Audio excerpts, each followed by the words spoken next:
Early voting has begun for people who can't make it to a polling place on referendum day on October the 14th. Everyone on the electoral roll must vote. When they arrive at the polling centre, they'll be given a ballot paper and asked to write yes or no to the question. That will read a proposed law to alter the Constitution to recognise the First Peoples of Australia by establishing an Aboriginal and Torres Strait Islander voice. Do you approve this proposed alteration? If it's passed, it will mean a new section will be inserted in the Constitution. That will allow for the creation of an advisory body called the Aboriginal and Torres Strait Islander Voice.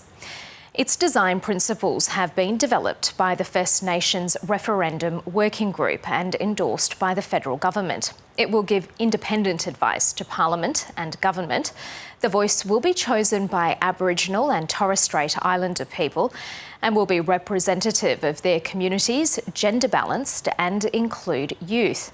It will be community-led, inclusive, respectful and culturally informed. It will also be accountable, transparent and work alongside existing organisations and traditional structures.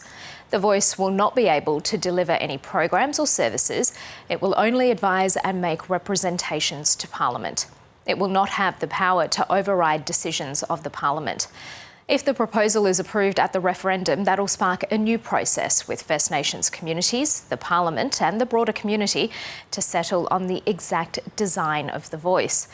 Legislation will then go through the parliamentary processes. For a successful yes vote in a referendum, it needs support by a double majority, meaning more than half of voters have to back the change. Plus, it needs a yes majority in at least 4 of the 6 states.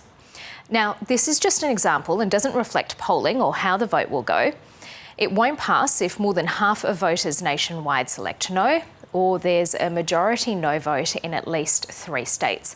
Votes from the 2 territories count towards the national majority only. Since Federation, only 8 of the 44 proposals for constitutional change have been approved. The last successful referendum was in 1977. That was on a series of topics, including holding House and Senate elections at the same time.